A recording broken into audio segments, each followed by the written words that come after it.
And that's how my dog got heartworms. Oh, Still hey, can't welcome believe back it. to the Unnamed Podcast. Today we're going to be talking about Frankenstein, the book, not the movies with the scary monsters. Um, so yeah, Not a big green Hulk no, Was not a he big green green? Hulk. with a bad Like haircut. at all? Like was that ever a thing? He was actually green? It said that he was pale with like a yellowish color. I think it's Um, just kind of described as something to be like gross or snotty. And he's Oh like a yeah. yeah, hideous character. It just adds to his like portrayal. it was unnatural, but it wasn't unrealistic. Yeah. Right. Right. So Yeah, there's a lot to this book. There's themes of playing God, nature versus nurture. Um, there's a lot to talk about. So yeah, yeah. we can dive into first I have a good question. So do you guys think that the monster was naturally destined to, do evil actions or, kill people, or do you think that was because of his creation? I think it has a lot to do with his nurturing, how he was, abandoned, and pretty much everything up until the point where he started committing evil deeds, evil was done upon him. That was the only way he had known human interaction. Um, I guess he had seen other people be good to each other, but because everyone was always evil to him, that's all he knew how to reciprocate. Yeah, I mean like there was really nothing else for him. I mean, what else would he think but to get back at Frankenstein? I mean, there's just it's kind of I don't know. I'm just shut up. Well, I mean, I think you guys do bring up good points, but I think nature, like how he was brought about, has a very, huge impact on where he ended up. Because if you think about his creation, I mean, we have the way humans are made, right? We have birth, civilizations theorize, here in USA, we have a big idea of Christianity, and in Europe at the time. Um, but what I think is interesting is his creation was imperfect too, and honestly, we could argue a little immoral. Yeah. Playing God, creating life. Yes, yes. And he was using body parts and stuff like that, and obviously, those aren't just new, freshly generated. You know, cellular division didn't create those his body parts, right? Yeah. They were already, done by another process. So, I think his imperfect creation led to a lot of his imperfect actions, maybe. Yeah, I can definitely see that. Especially So, because, we really don't know much about his DNA or family history, or like how that even would work with having parts taken from different things. I mean, a lot of it's psychological. So I mean, you would assume he had one brain, and it wasn't like a mismatch of different people's brains. But it's interesting to see because there is no really reference point for something like that. Yeah. right, and I think an ultimate conclusion we could arrive at with, just taking both of those points is I think nature and nurture both had a pretty, you know, equal influence on how he ended up. I mean, you just think of both of his ways. He was treated terribly in the beginning. He had terrible experiences, had to learn for himself, and also his creation. Yeah, yeah. So, um, I mean, I would argue that it's more nurture than nature. But I do get what you're saying, though, with, the imperfect creation, leads to you can't really be fully moral. I well, think that. I Go think ahead. a really interesting overlap we have is how the imperfections in his creation led to his like bad reactions from other people. Like if he hadn't used all these, dead body parts or whatever, and he wasn't an ugly monster per se, then he would have got a lot different reactions from people. I like that view. That's something I hadn't thought about. Right. That it wasn't necessarily the nature itself, but, like, it indirectly led to the nurture that he received was Right. what he The appeared. nature kind of, I would say, eroded the nurture because I mean, it took away from a lot of what he could have got. Yeah, I like that a lot actually. That's very interesting to think about. Because I mean, we probably see this within people today that Oh, are actually absolutely. born normally. Uh, because first impressions are just so important for how people get treated.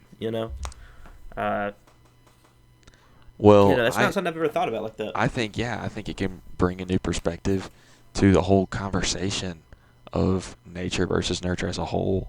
Is we argue, does nature make you one way, but does nature affect your nurture? Yeah, and I would argue that it does. Yeah, I like Yeah, that. absolutely.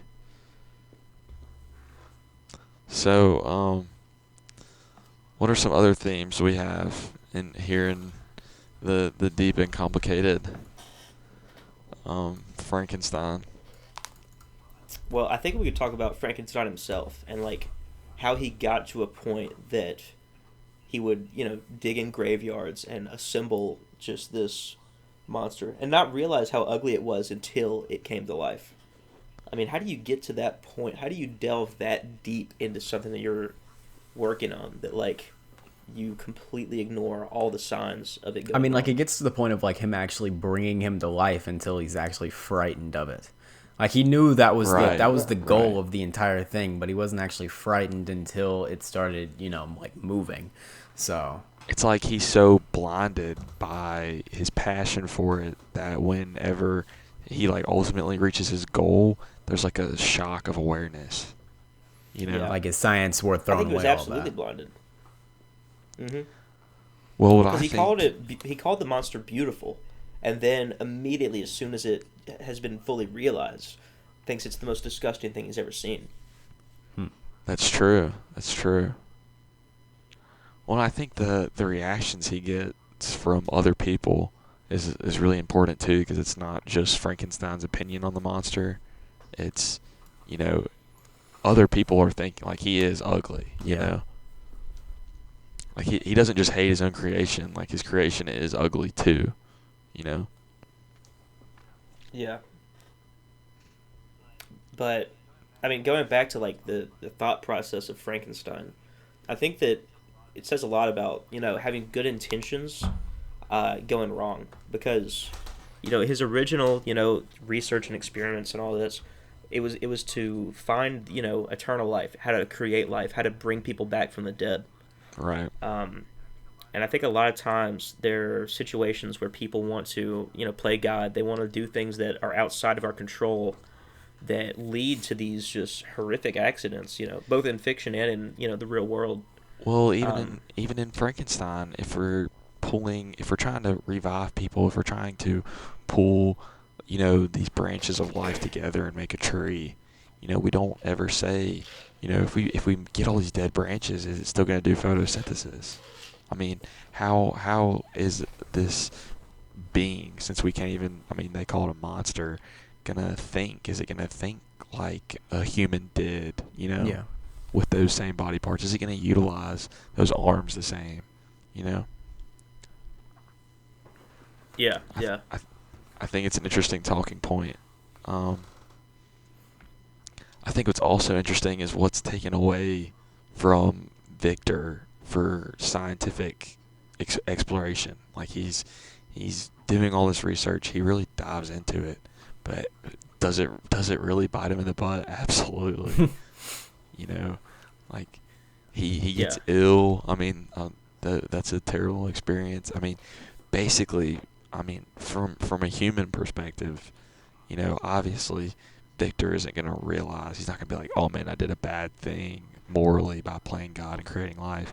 No, he's gonna be like, this thing that I made is now taking away the life that I like. I mean, When I was trying to add life. it's just a progression in science, and I mean, that's just a. I mean, how far is someone willing to go before they realize that like they're throwing a lot of stuff away? It's really interesting. mm-hmm.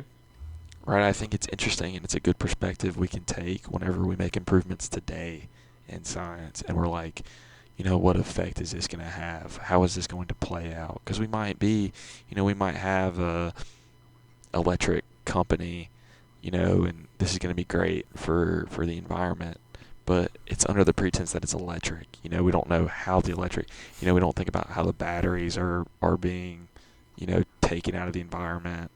What materials are going into them, what labor is used to get that Yeah, material. I mean, like the biggest thing I always think of when it comes to this stuff is like the creation of like these robots that are doing these jobs. People are thinking that this is an amazing thing that they're creating, that they're discovering to be able to do things through robots and through electronics. But like, how many jobs is that taking from actual people? You know? From the right, from Yeah, the yeah. And I right think it's extremely automation. important because you can really justify any bad thing.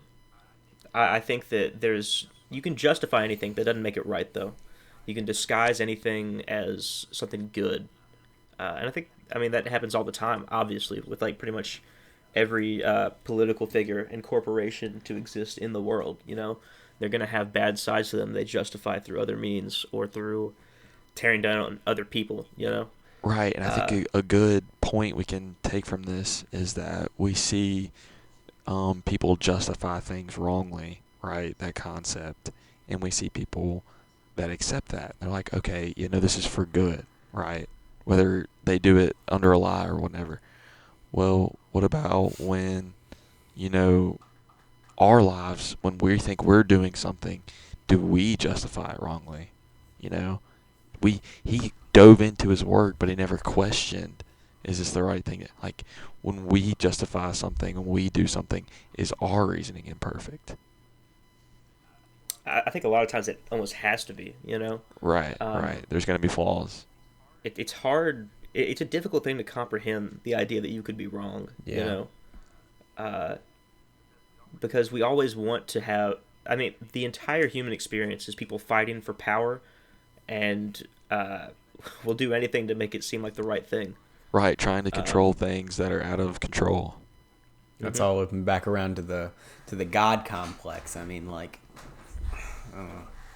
Yeah. No, I think that Frankenstein really did think that he was doing a good thing because you can justify it. He's creating this monster because eventually it will lead to be able to bring back actual people from the dead and actually restore But you think life. it's like a subconscious Um, thing that he was like this would make me powerful if I was to able to create life. He was just it's a yeah, subconscious power move. I think and I think subconsciously he was thinking that the ends justify the means. Yeah. If this is successful, then it doesn't matter how many mistakes I've made. I've solved so many other problems.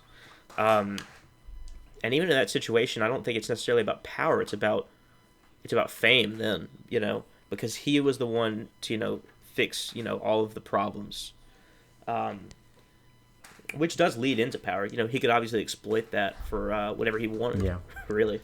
Well, I mean, in the scientific method, trial and error is a huge thing. And Hmm. so I think whenever we have this body of creation and we talk about the creation of life and how he figures out the equation for it, he never realizes that he might have one, not, there's a distinction between, life and not life. And I think what Frankenstein has in his head is that whenever I make this, if it's good, then it's going to be life. Whenever, it could go badly and you could still have life as proven. I mean, your equations could Hmm. still work, but it could still be imperfect. Yeah. Yeah. What do you guys think about the atmosphere of this whole entire story? The loneliness. I think that because this is one of the first sci-fi novels ever written. You know, Right. I think it does a lot for setting up. I mean, just setting up sci-fi in general. Really, that experience of the monster and Victor are both relatable to the reader. Um, everything kind of fits together in a way that makes it easy to understand and easy to build horror, while also like building this world that is plausible. Uh, I mean, that's what science fiction is. It's a world that's not real but can be explained. Um, and I think that it does a really good job of giving us a scenario, even that decades to hundreds of years back, to where science can be used in ways that obviously aren't true, but still, like, I'm looking for a word, I can't think of it. They still engage the reader, to that extent. Yeah. Right.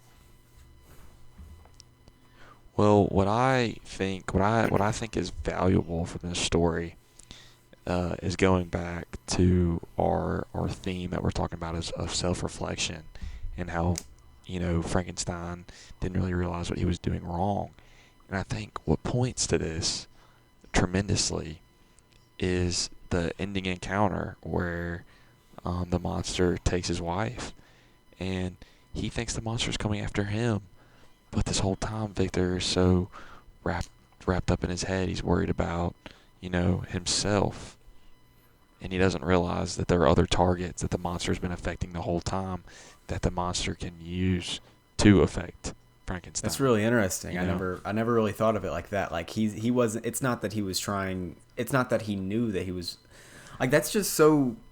I don't know. He was so in his own head that instead of protecting his wife, he decided that he was only going to protect himself, because he believed that he was the target. He believed that he was more important. Right, Yeah. and I think what's interesting about this, and I think what may have caused this, is that Victor this whole time is fighting this fight with the monster, right? Yeah. He's fighting this fight with the other people in society aren't seeing Victor as the bad guy. They don't even know. They're seeing the monster as ugly, right? And so the whole entire monster's existence, he has seen other people, and they've all thought he was ugly, right? I mean, they all disapproved of him as well. So the monster is seeing, like, the other side, the opposition of himself, as Victor and the others, whereas Victor is just seeing the monster. Yeah.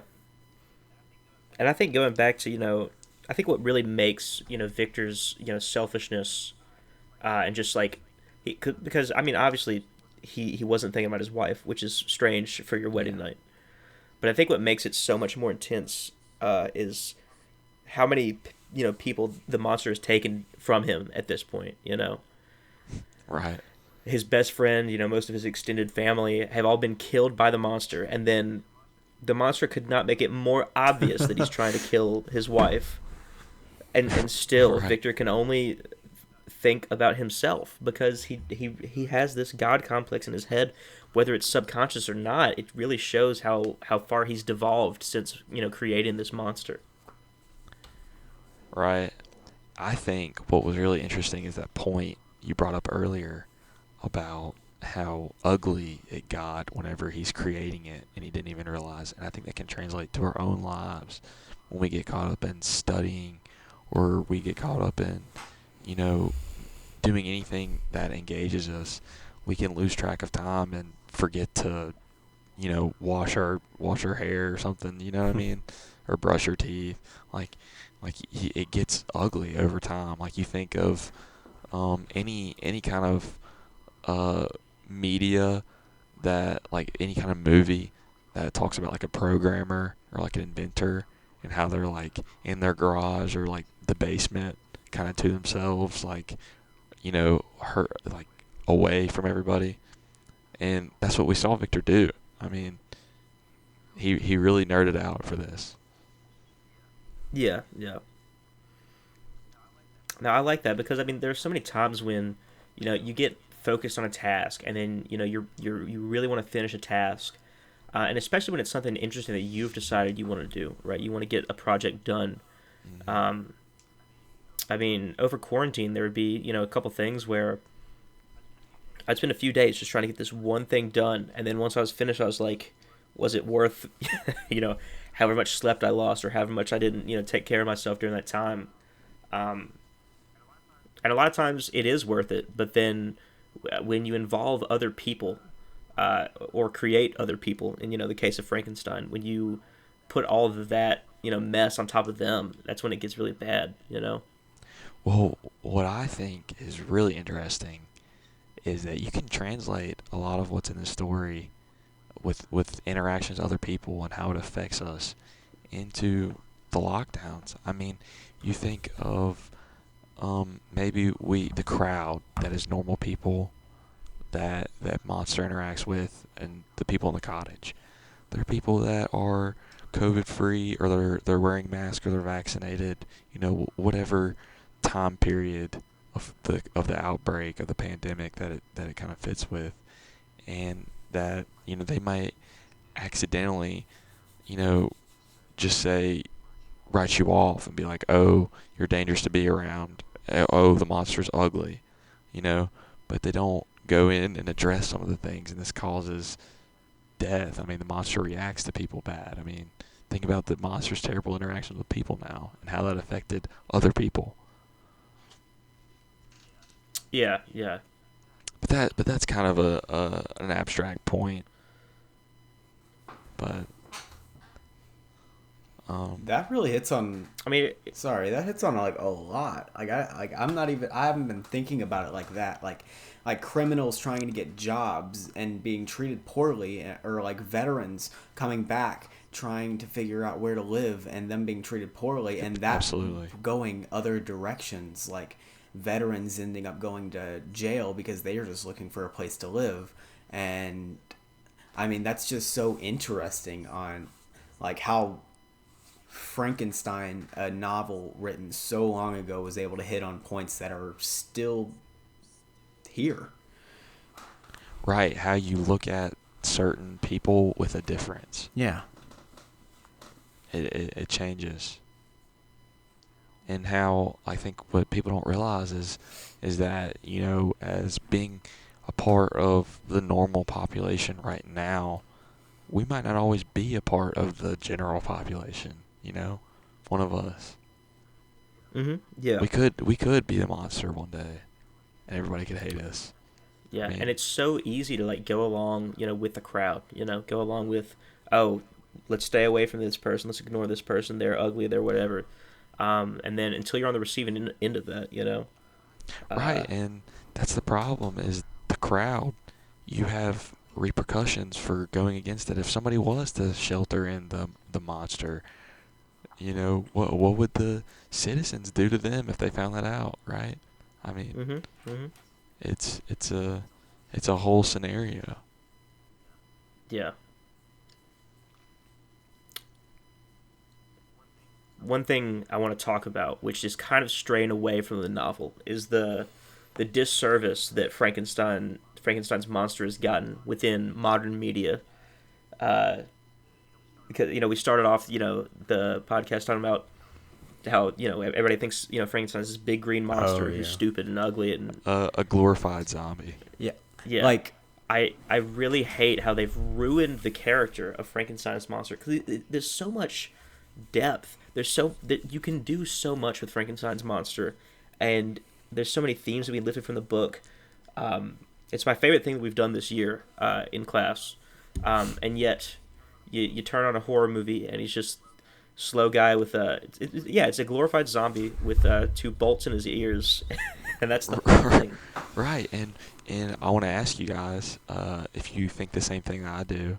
What does the media take away from this Frankenstein, and what do they take away in this process of modernization? I mean, whatever in the original, they take away. I don't know. I was just gonna say they take away his articulation of his thoughts. I mean, we hear Yeah. pages and pages of what the monster has to say. But anyways, what were you gonna say, Nate? well, like a lot of I'm looking at more of like a structure type deal. I mean, in the novel, you're able to read both sides of the story and believe, oh, this could, like, I mean, the monster has almost a right to do the stuff he's doing. Well, not really, but you can still see how, like, why he's doing this stuff. But like in the movies, it's always the evil doctor who created this, and it's just a monster waddling around. And instead of it having this beautiful like interaction with people, turning it like going wrong, turning it evil, it's just a monster that was created for mass destruction. And it's just not, like, I mean, they just took it and then they just bashed it into the ground.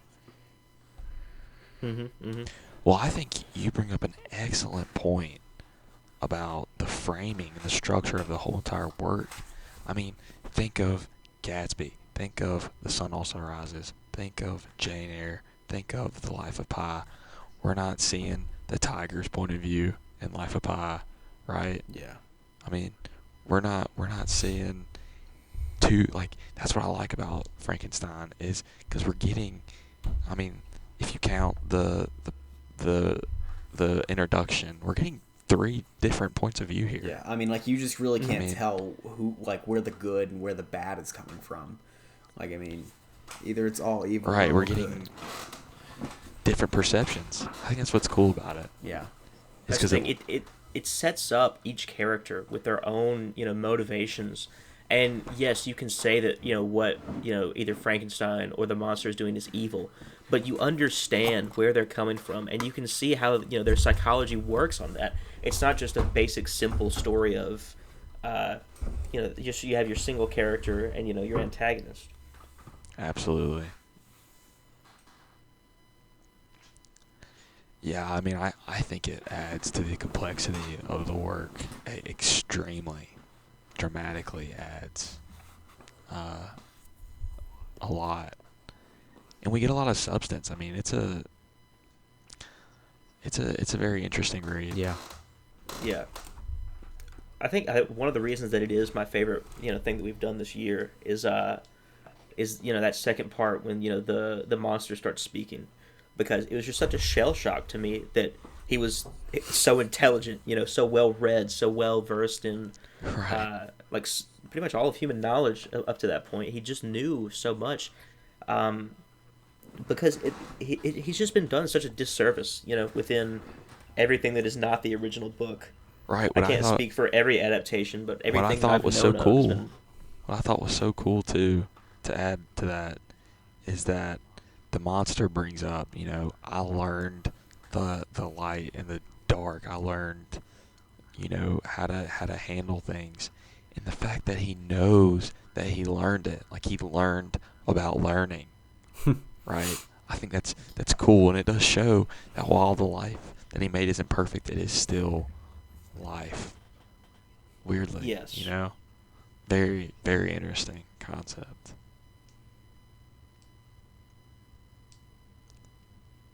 So, Is there anything else we need to cover? We've been at it for about 30 minutes now. I don't know. Nate.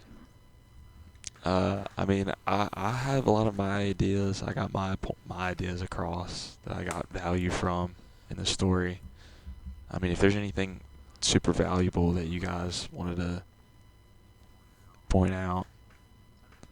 I mean, we Yeah. covered some of it. I think there's a lot of religious allusions that, Mhm. I mean, I think it's interesting just to see because, the monster calls himself, Frankenstein's Adam.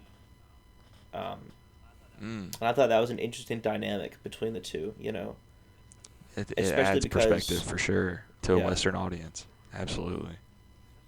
Especially because the monster was so much more powerful than Frankenstein, He was... because he said multiple times he could instantly, snap Frankenstein's neck. He would have killed his own god. He would have been free, but he didn't. He tried to reason with him to a certain extent to try to have his partner made and then seek revenge later. But I think that was a neat dynamic to see between the two. Right. Yeah, I think there is a whole lot of complexity, and I also think confusion in the whole conversation around the playing God topic of this book, because it gets really confusing whenever, we're arguing, is creating life like this, preserving it, is it damaging life as a total, you know. Well, the result we get from this book is that it damages it, right? I mean, more people end up dying than are created, right? But Yeah. I mean, um, it's interesting to see what results when humans try to do something Definitely. that we think is good. Yeah. Yeah. So,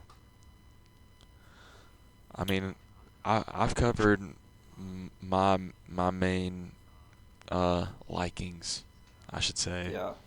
about the work. That's most of what I wanted to cover. Nate, you have anything else for us, or? I mean, I think y'all got it pretty. Y'all hit it on the head. Well, thanks for tuning into this podcast without a name. Absolutely unnamed. The Unnamed Podcast. Unnamed coffee This is it. table. There we go.